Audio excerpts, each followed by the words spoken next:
E buongiorno amici di Matoscacco, siamo ancora a Gasdal, questa volta nel 2003 e Carlsen ha 13 anni.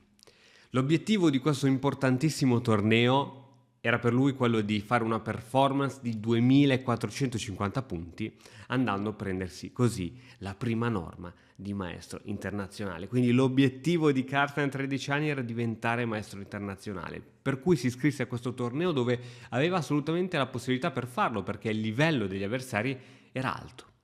Infatti, una volta iscritto a questo torneo, Carlsen dimostra di avere le possibilità per arrivare a quella vetta. Infatti vince la prima partita contro un giocatore da circa 2000 punti, pareggia la seconda partita contro un grande maestro, purtroppo alla terza partita perde contro un grande maestro e vince le due partite successive, la quarta e la quinta partita. Il torneo era fatto da 10 partite, quindi mancano ancora 10 partite, però ora voglio mostrarti una di queste partite del quarto e del quinto turno dove Carlsen ha giocato veramente in una maniera eccezionale. Andremo poi nel prossimo video a vedere la fine di questo torneo per vedere se Carlsen è riuscito nel suo intento. Intanto ora esaminiamoci e godiamoci questa bellissima partita.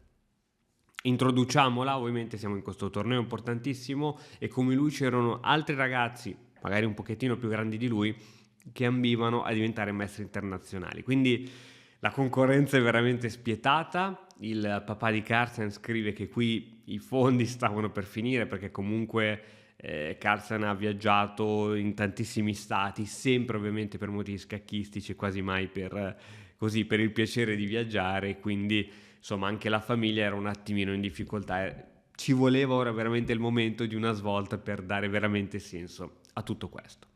E 4 per Carlsen, 5 il suo avversario da circa 2065 punti. Carlsen qui ne aveva un poco meno di 2003.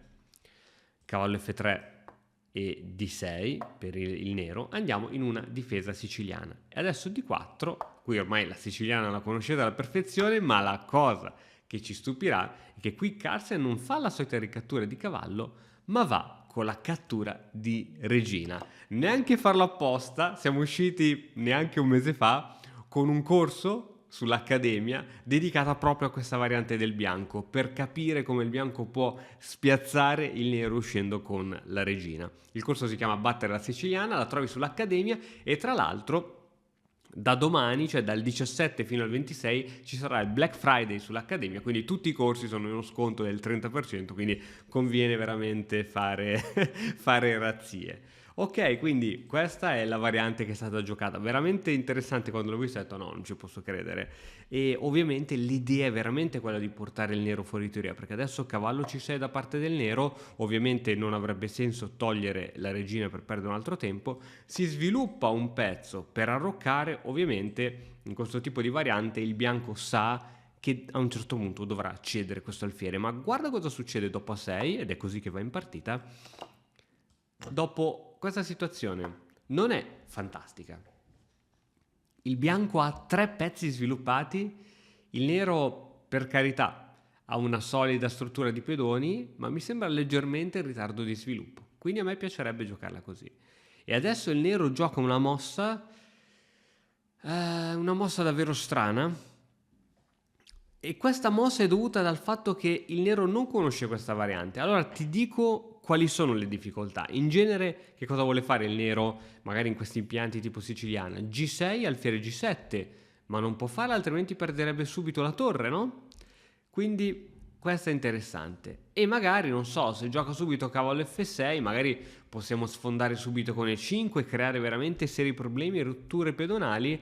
Il nero, non sapendo cosa giocare, ed è questo il vantaggio di questo tipo di apertura che veramente ti consiglio di studiare e approfondire, gioca C5 con l'idea di rimuovere la regina bianca da questa grande diagonale e andare così poi a fianchettare. Il problema di questa mossa è che ha creato un buco in D5, buco ovviamente importantissimo che il bianco vorrà prendere. Ora, dopo regina in D3, va bene, il nero può giocare G6 alfiere G7, ma attenzione che qui il buco diventerà sempre più importante. L'unico modo per far sì che il buco diventi una voragine è che a un certo punto qui il nero debba giocare pedone in E6 per controllare quel buco, Ma pedone in E6 vuol dire che l'alfiere nero non fianchetterà, ma soprattutto vuol dire che il pedone D6 a un certo punto diventerà poi debole.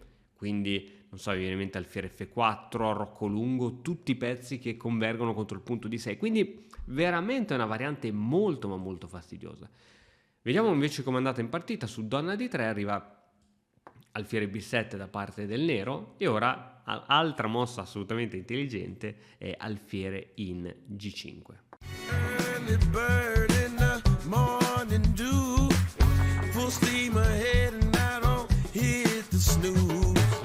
I ain't wasting time 'cause I got too much to do. Questa mossa ovviamente previene anche le idee come pedone 6 e di conseguenza il nero gioca alfiere G6. L'alfiere verrà sviluppato in fianchetto.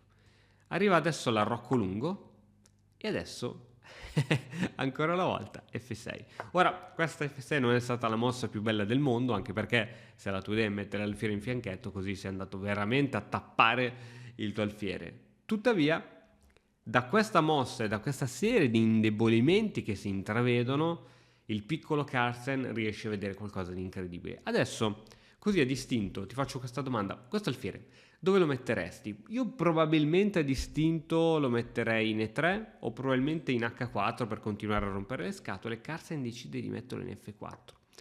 Ma ti dirò che questa scelta di metterlo in F4 non è assolutamente casuale. Ovviamente un giocatore da 2300 punti non gioca nessuna mossa mai senza pensarci. Cavallo H6, questo povero cavallo ha bisogno di case di sviluppo, ma queste debolezze che sono venute a creare, il cavallo a bordo scacchiera, che è diciamo una delle cose che si dice anche ai giocatori neofiti, non mettere mai il cavallo a bordo scacchiera, tutti questi elementi formano il puzzle perfetto per creare una combinazione eccezionale. Ora, se accendo adesso nel 2023 Stockfish 15, il motore mi dice di non fare questa mossa, che non ce n'è bisogno, il bianco sta talmente bene che non c'è bisogno di questa mossa, ma adesso Carlsen gioca la spinta di pedone in E5. Sembra una spinta veramente kamikaze perché la casa E5 è iper controllata, addirittura se vogliamo poi il nero potrà anche cambiare l'alfiere sul cavallo F3 che è un controllore di quella casa, ma vediamo cosa succede. In partita viene giocata F per E5, ti dico che ogni tipo di cattura diciamo non cambia, il risultato non cambia, anche in caso di questa cattura avremmo ottenuto lo stesso seguito come poi va in partita, anzi questa è più brutta perché lascia il pedone C5 totalmente isolato. Quindi andiamo a vedere invece come è andata in partita, leggermente un po' più solida, ma l'idea è comunque di sacrificare il cavallo su E5, quindi intanto stiamo andando a sacrificare il nostro cavallo per demolire il centro avversario e dopo questa ovviamente attenzione che ci sono gli attacchi di scoperta, donna in E3 e adesso il bianco si riprenderà il pezzo con gli interessi. La donna attaccata, il cavallo è attaccato 2 volte, quindi se sposti la donna io mi riprendo il pezzo, hai tutta la struttura scombinata, qui è veramente un disastro. Motivo per cui il nero decide, forse saggiamente, di fregarsene a questo punto della regina e di giocare E per F4, torre per regina a scacco, torre di 8 e ora regina F4. Facciamo un attimino un punto della situazione, diciamo che la regina potrebbe essere equivalente a 2 torri, un cavallo si equipara col cavallo e i 2 alfieri potrebbero essere addirittura anche superiori della torre. Quindi è una posizione, direi, di squilibrio, una posizione dove non è chiara né per il bianco né per il nero, sta di fatto che posso confermarlo, soprattutto poi a livelli normali, chi ha la regina in genere è avvantaggiato, perché se hai gli altri pezzi devi saperli coordinare veramente bene. Arriva cavallo F5 del nero, donna in A4 scacco, torre in D7 per coprire il re e torre in D1 per iniziare a giocare su questa inchiodatura che ovviamente si può facilmente difendere. Infatti cavallo D4, ottima mossa. Adesso per Carlsen arriva una mossa non propriamente buona che è donna C4. Forse l'unica cosa che mi viene in mente è di non far scappare il re avversario da qualche... non lo so perché è stata giocata questa mossa, voleva catturare questo pedone.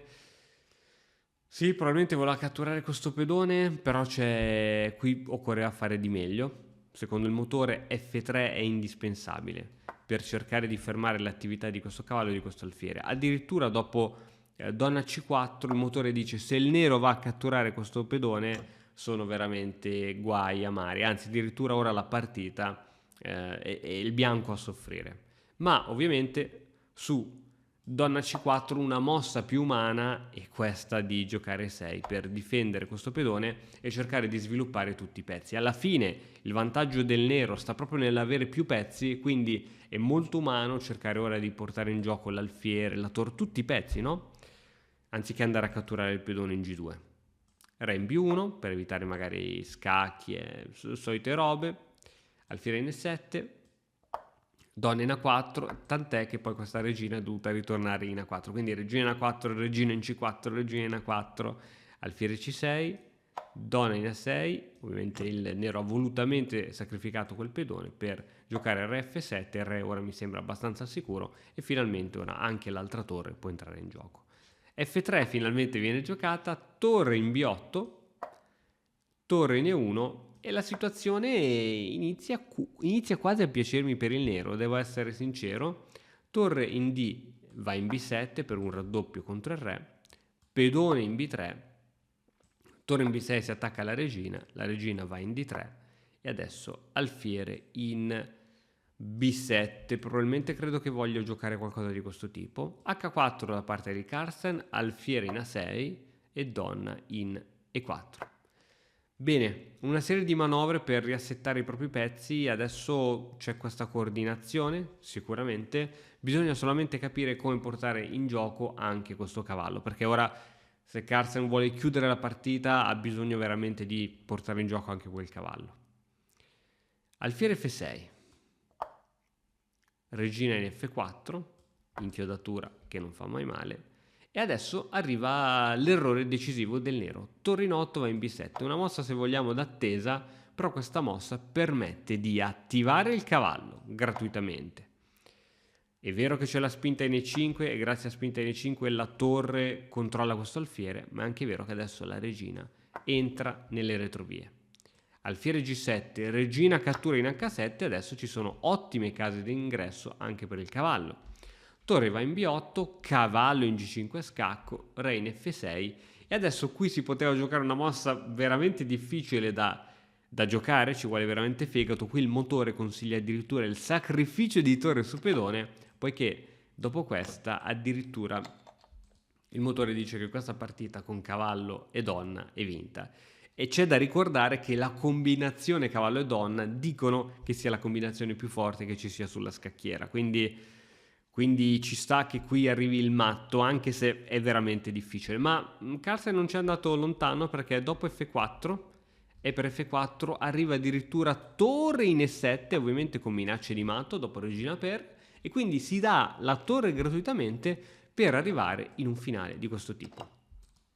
Io non l'avrei mai giocata neanche per tutto l'oro del mondo, perché qui devi ovviamente calcolare bene e poi non è che il re non abbia proprio difensori. Sì, se lo attacchi di lato è vero, il re non ha difensori, però con un po' di zigzag magari sai il re si può nascondere qui nell'angolino e poi ce li ha difensori, c'ha il cavallo, c'ha le due torri, c'ha le due alfieri, quindi qui è un po' un tutto per tutto. Cioè o adesso chiudi la partita o veramente sei veramente sotto coi pezzi.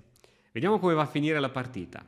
Re in D6, cavallo in E4 scacco, re in C6, regina cattura G6, intanto ci prendiamo un po' di materiale e apriamo la via di fuga a questo pedone, re in B7, cavallo in C5, scacco, ci prendiamo qualche pedoncino, il re è veramente riuscito ad andare nell'angolino e adesso dopo donna in E4, scacco, attenzione che c'è il doppio, l'unico modo per non perdere il pezzo è ritirarlo in difesa e ora cavallo di 7 arriva questo bellissimo attacco doppio sulle due torri, una delle due torri si sposta, l'altra viene catturata con scacco e attenzione che adesso abbiamo questa situazione, 3 pezzi contro la regina, che normalmente i 3 pezzi sono più forti ma non è questo il caso.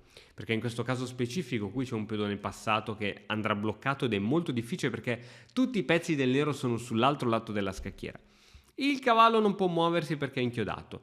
La torre non può muoversi perché deve difendere il cavallo, quindi essenzialmente l'unico pezzo realmente mobile per il nero è l'alfiere e probabilmente deve andare qui per togliere il cavallo dall'inchiodatura. Quindi questi tre pezzi in realtà possiamo dire che ne è solo uno, c'è l'alfiere che sta giocando. E quindi dopo H5, qui il motore consiglia alfiere B7, ma il nero gioca re B7, non c'è modo per mobilitarsi qui. Che cosa vorrebbe fare il nero nella teoria? Vorrebbe andare magari a stoppare questo pedone, non so, mi immagino, robe di questo tipo, metto una torre davanti per stoppare questo pedone, ma la torre non può muoversi e se metto anche l'alfiere qui, quante manovre deve fare la torre per andare a fermare quel pedone? Quindi il nero decide di giocare in questo modo, arriva comunque H6, re C7, H7 e alla prossima si promuove. Torre B8, è vero che torre B8 difende questa casa, ma dopo regina cattura in F4, scacco, il nero abbandona. Perché? Perché su qualsiasi mossa del re nero si può tranquillamente, se si vuole giocare in modo semplice, sacrificare la regina sulla torre e a questo punto gioco con una regina contro i tuoi pezzi e se voglio mi porto anche un'altra regina, la partita è più che vinta. Quindi grande sangue freddo, soprattutto in un torneo dove sei costretto, cioè vuoi fare una buona performance, rischiare così tanto e giocare tutto il tuo finale con regina e cavallo contro tanti pezzi del nero, veramente veramente magistrale, e la spinta in E5 è stata veramente magistrale. Finito questo torneo, questo quinto turno, Carlsen purtroppo al sesto turno perde nuovamente e qui siamo a 3 punti e mezzo su 6. 3 punti e mezzo su 6 e per arrivare a fare la norma di maestro internazionale devi fare orientativamente un torneo come 7 punti su 10 e vedremo nel prossimo video se Carlsen riuscirà in questo intento. Deve essere veramente bravo perché deve praticamente vincere tutte. Scopriremo insieme com'è andata.